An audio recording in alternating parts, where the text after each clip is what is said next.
I think there's a lot of people that are quite willing to trade some portion of their privacy to save time or money, because I think a lot of people just perceive that their privacy is already a lost cause anyway. I worked in digital identity years ago, and we used to have this saying that anybody will give up their information for a $10 Starbucks gift card. And we actually tested the theory where we got people to tell us their exact location and their address at that moment.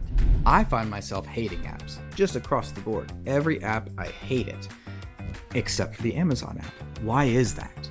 Robots don't forget upsell, and human cashiers do. They tend to forget to ask you, do you want fries with that?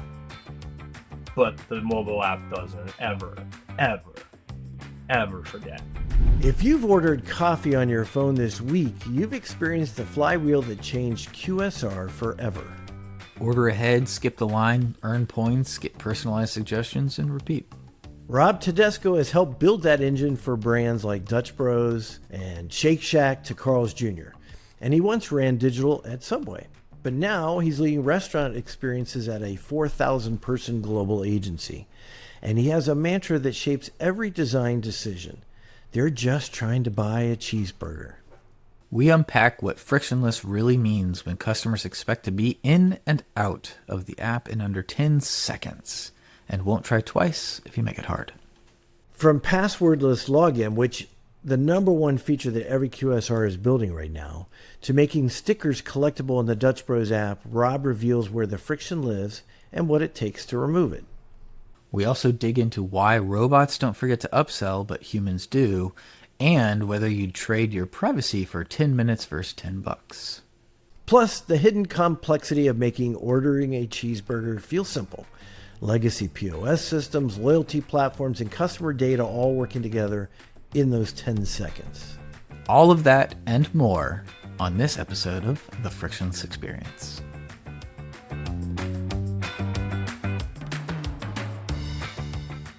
Welcome to The Frictionless Experience, a podcast where we lay waste to digital friction. I'm Chuck Moxley. And I'm Nick Paladino. Joining us today is Rob Tedesco. And Rob, great to have you. You've been at Bounteous now for a while, actually. And so, yeah, and before that, you built a digital infrastructure Subway, and then now you've worked with brands like Dutch Bros, Shake Shack, Carl's Jr., Hardee's, Texas Roadhouse, First Watch, and dozens more. One of the things we've all experienced as consumers is the Starbucks blueprint. It's that flywheel, the QSR flywheel of mobile ordering, loyalty, payments, and personalization all working together. I'm curious, with working with hundreds of restaurants, what are some of the patterns you've observed, Rob, from them trying to implement this same flywheel? When we think back to Starbucks and what made that work, the inherent value proposition for the customer is kind of, I give you my phone number or my email address. I give you the ability to track me as a customer, right? I give you my customer data. That's the value exchange on my end of the equation. And in exchange, I expect to save time and or money, right? So it's like the grand restaurant digital value exchange that happens between brand and customer. And so in that value exchange, I think Starbucks had their version of the flywheel being this virtuous thing that has a couple different dimensions that all work kind of in synergy together, right? So for Starbucks, it was like payment, mobile ordering, loyalty, personalization. I think you would say are probably the main four, right? So you could pay using the app, you could order ahead, you could earn points, and it would remember what you ordered and thereby offer you recommendations and tailor the menu to your liking for the next time you went to pick something up. So there you go, save time, save money.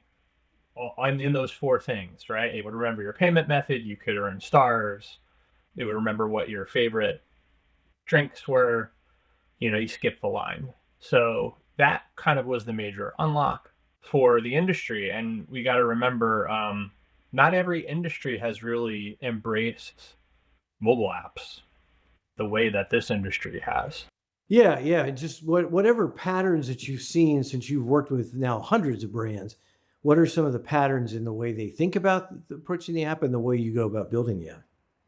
Starbucks as a coffee brand has the benefit of the ritualistic, high incidence, low price point customer, right? I mean, sometimes you got some people are there daily.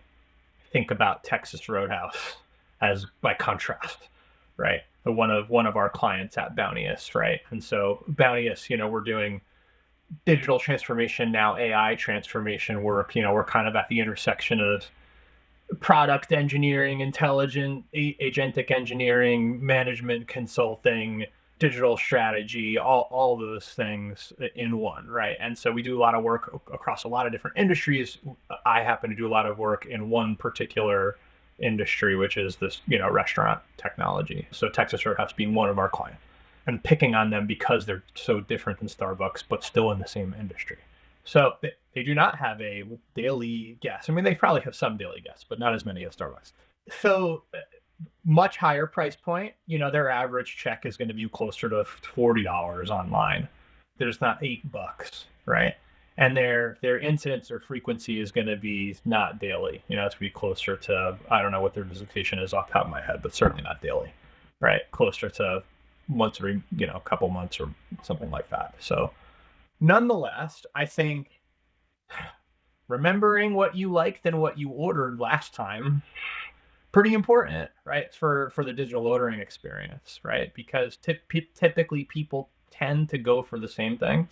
Nonetheless, merchandising things online that are adjacent to what you ordered.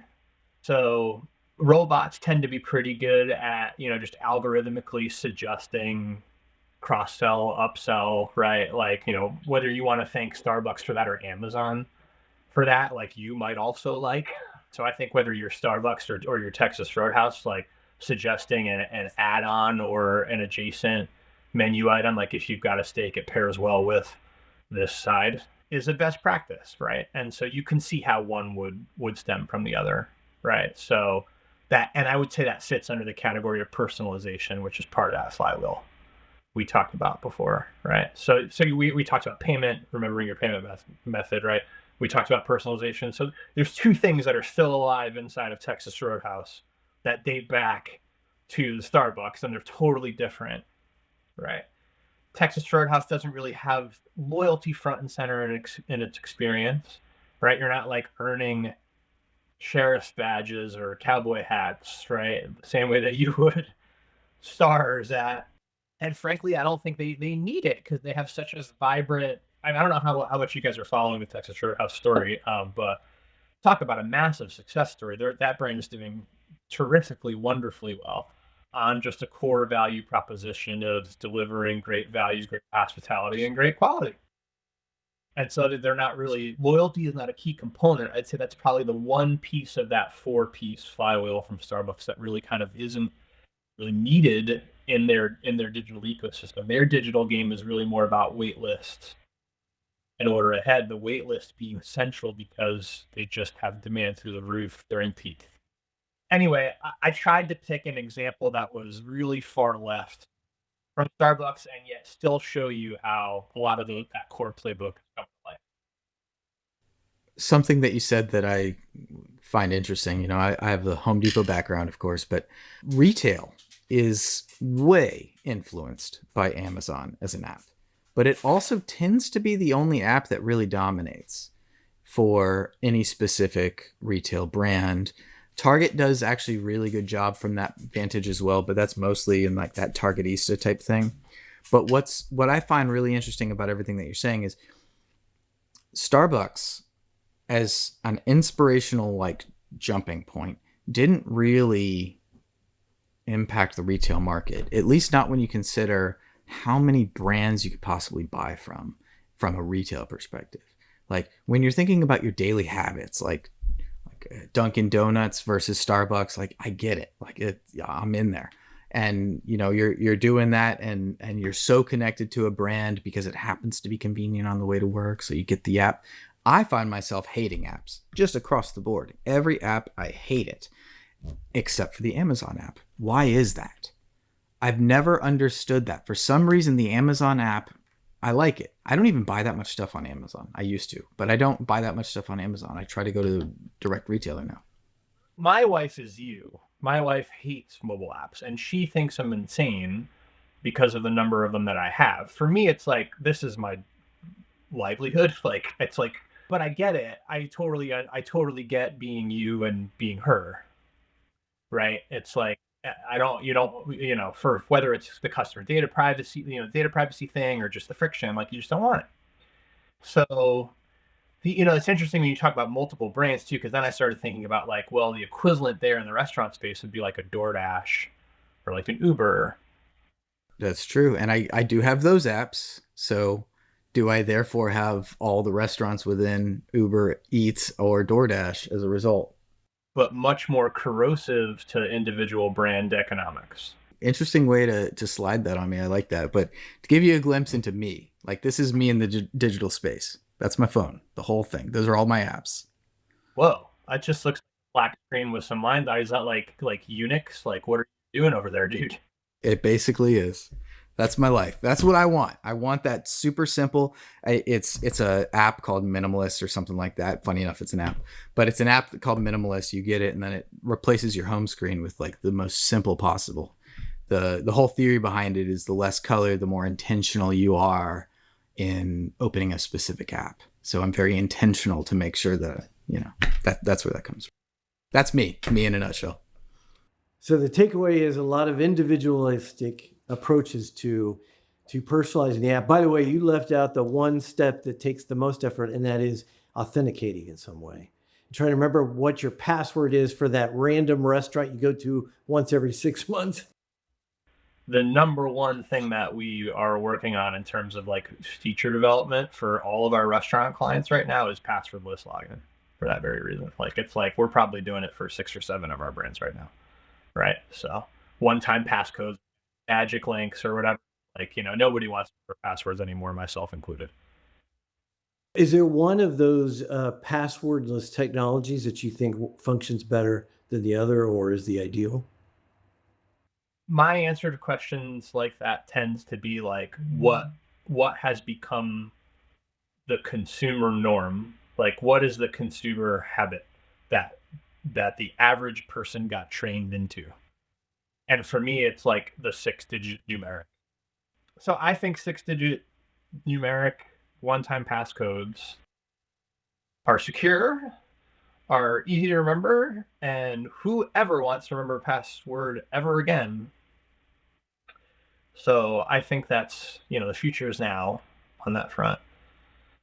I might be getting the wrong phrase then, but there was like a device fingerprinting password technology that's you can leverage now. I don't see it very much, but basically your device is incredibly custom to you. Like, it's everything that is everything is custom to you. You could have 8 million iPhones next to each other and none of them will fingerprint the same way. And so if you authenticate once into that fingerprint, then that device basically has a green light to be able to go forward. So now I don't know how you stop theft of device in that situation, but I guess not every security is perfectly secure. We're talking about restaurant technology and QSR and restaurant apps because that's the space I'm in, and we're talking about frictionless and stuff. And so we're on this topic, so I'll bring it up. For whatever reason, and there are probably many reasons, the fact that gift cards tend to be a pretty big thing in our industry and also a big security threat sector. Our industry tends to be the focus of a lot of hacker, just persistent threat, credential stuffing attacks and DDoS attacks and stuff like that. So security practices matter a lot for us. Like, our brands, our client partners, they're constantly under attack. It's like, and we're in a lot of ways part of their frontline defense at Bounteous, right? So we have to take this stuff really seriously because we don't want to put them at risk. So it's really important to get it right. So why do you think QSR and restaurant apps have proliferated more than any other retail category?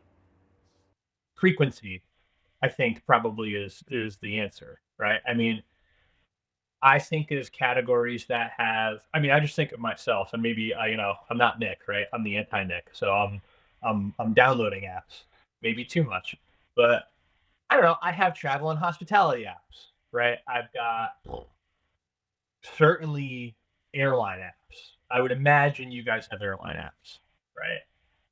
Okay. So probably hotel apps. Maybe you've got Open Table. Maybe you got parking apps, right? Things that you do when you're out in space that make your life easier.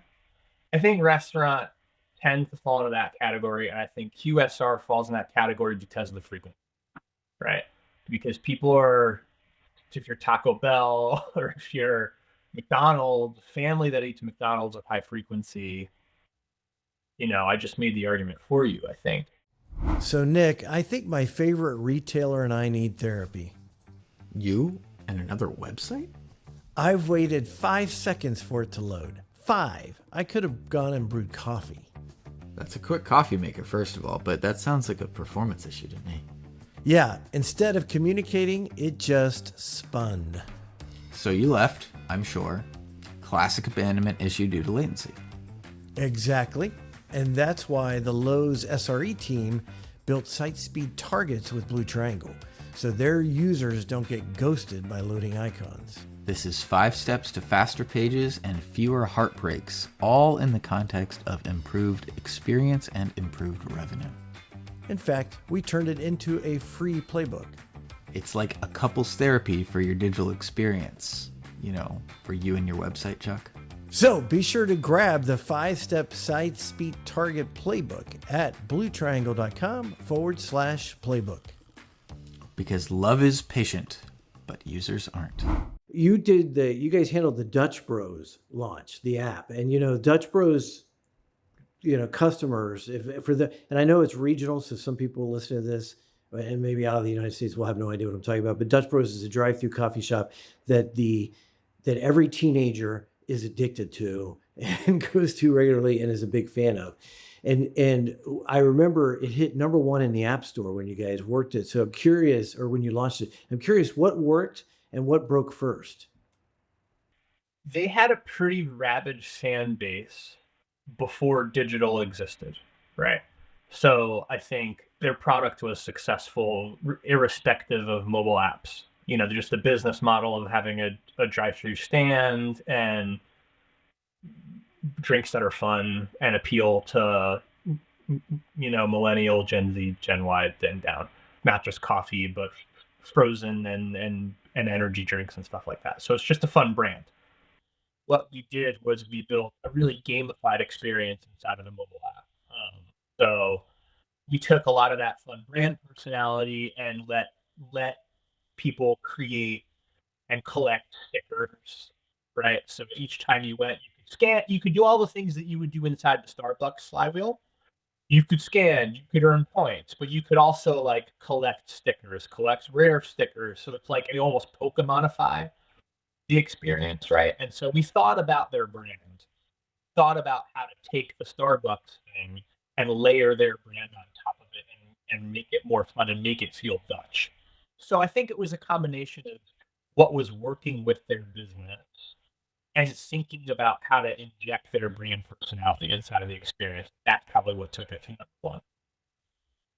Yeah, and by the way, for you mentioned something. You mentioned stickers, and for anybody who doesn't know Dutch Bros, they don't understand the sticker phenomenon. But Dutch Bros, every month on the first of the month, they offer and I think they still do this. My daughter she's super huge into Dutch Bros for a period. She's now outgrown it. Well, she goes occasionally, but she's outgrown this. But it used to be on the first of the month, you had to go to Dutch Bros because they were giving out a unique sticker for that month, and that was it. It was not, you couldn't get it any other time. I don't know if they even still do that. But it's interesting that you guys found a way to bring the sticker experience into the app. That was a great adaptation of something physical to digital. So we've talked about the kind of speed and the benefit that an app brings to that. I'm curious from your standpoint, and I'm thinking about even the back end and the technology, how do you design for a 10-second app session when there's real complexity under the hood? To answer your question, what is it like and what goes under the hood? So much, right? the vast majority of the chain restaurants that you eat at, the big ones that you're exposed to every day, the QSRs, existed before digital, existed before mobile apps. And therefore, the guts of their technology, like their point of sale, their cash register, the guts of that probably also existed before digital, before mobile apps, before. Now, things have come a long way in the past 10 years, right? So, like, I'm not trying to throw shade on all the point of sale companies, and many of them are our partners at Bounteous, and they have transformed along with us. But it's taken a lot of evolution and integration and transformation to get technology that existed before mobile ordering to work with technology that is based on mobile ordering, as an example. So there's like a back of house, inside of house transformation that has to happen to make the above restaurant technology work, right? And those two things have to play well together. So that's part of it. Because you can make screens look great all day long. That's the easy part. You can do usability studies to shake your friction out of your screens. Oh, that's fun. Oh my God. If that was all our job was, Nick and Chuck, oh my gosh, we could play all day, right? I mean, like, figuring out how to reduce taps to task inside of an ordering workflow for a QSR restaurant, like, yeah, we can shake friction out there. It's not, that is like the tip of the iceberg of making the job of ordering a cheeseburger easy. There's the front end friction, there's the back end integration, right? And then there's what I'd call kind of the integrating all that with the customer data, right? Because you've got loyalty platforms that hold your loyalty customer data.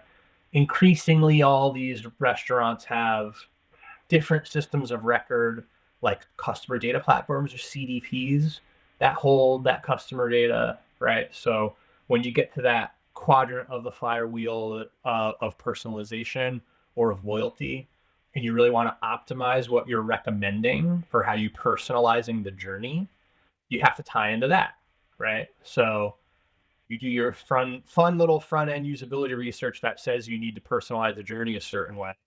Well, you need to integrate with a certain technology, make sure you're doing that the right way for the right segment, for the right user at the right time, right?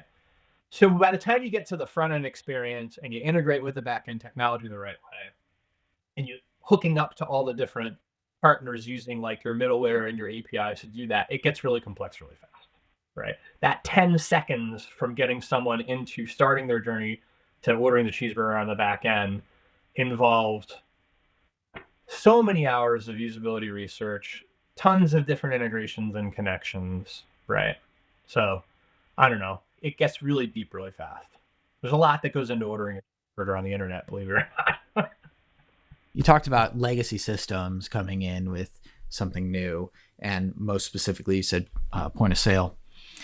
Isn't that just a fear of the incremental loss of replatforming for the greater good long term? We see that happen in our world, or at least I see that happen all the time when I'm talking to my customers and anybody I'm working with. But there's this like innate fear of the tiny loss that happens because you replatformed. And that tiny loss could be, 5-10 basis points of conversion for the greater good that is 6 months from now, that 5-10 basis points becomes a positive number. And I think there's a big fear there.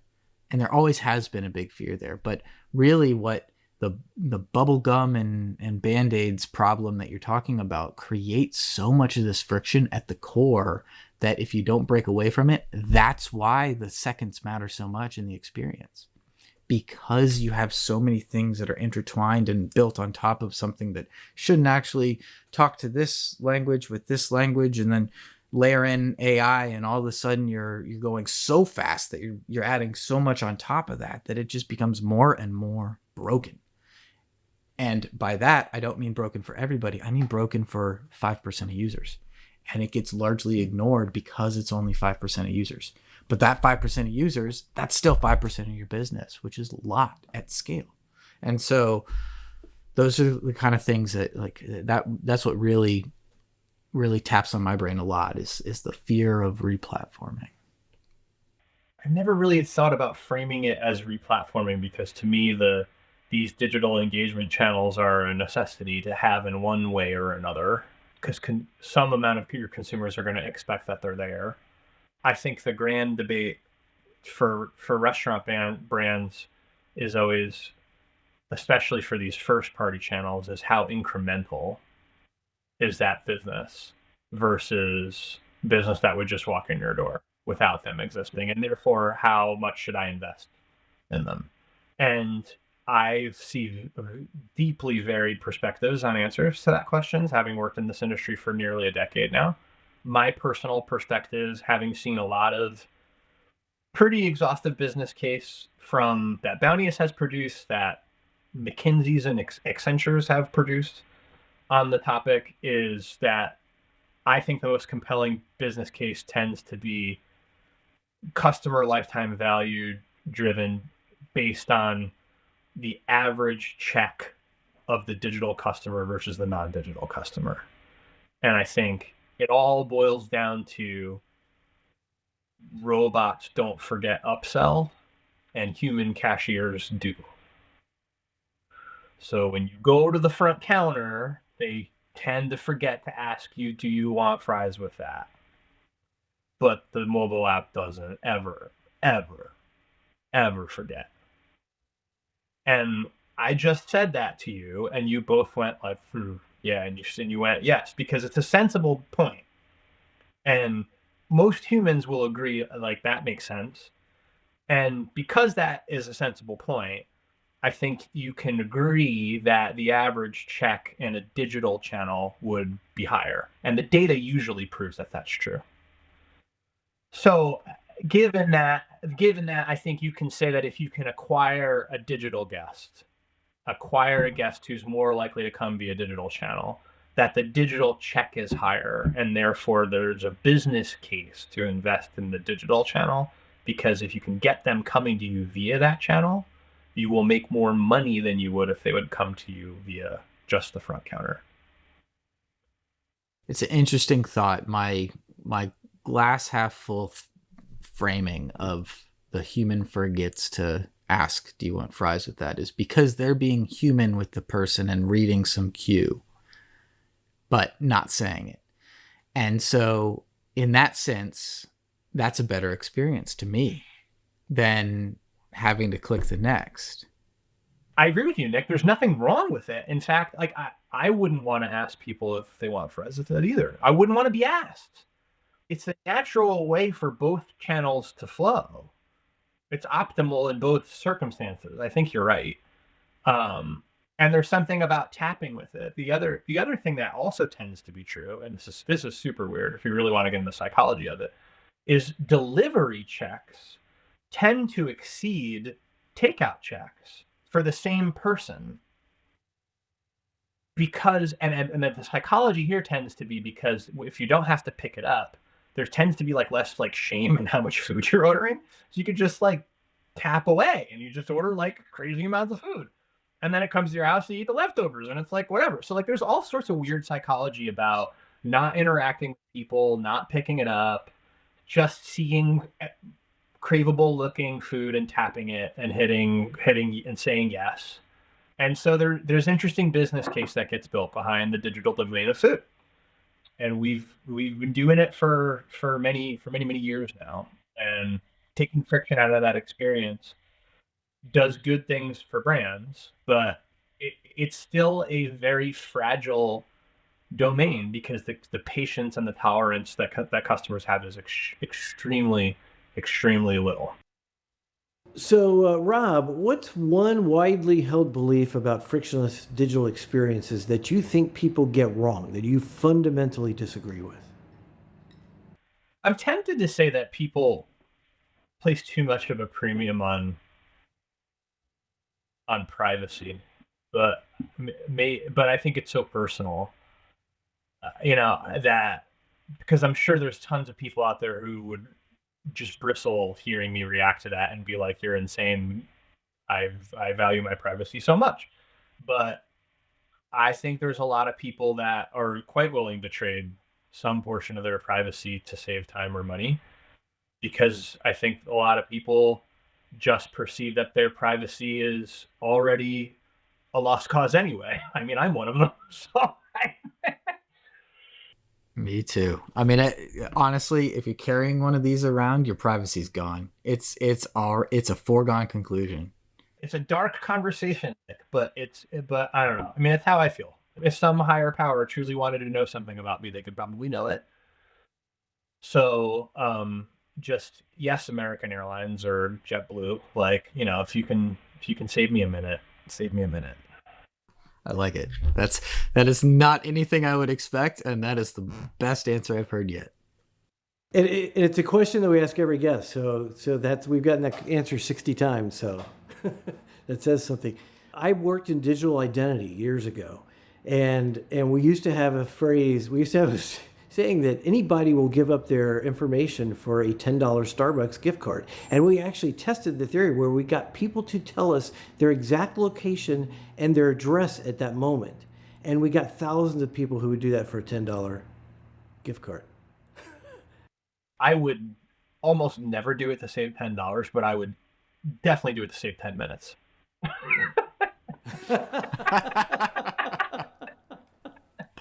That's funny. Maybe that just means your time is much more valuable I than don't know.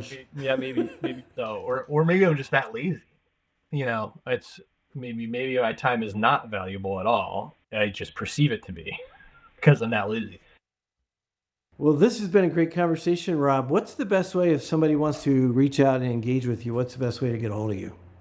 You can find me on LinkedIn, Rob Tedesco. You can email me, rob.tedesco@bounteous.com. BOUNTEOUS. It's the first time I've had to spell bounteous out in a while.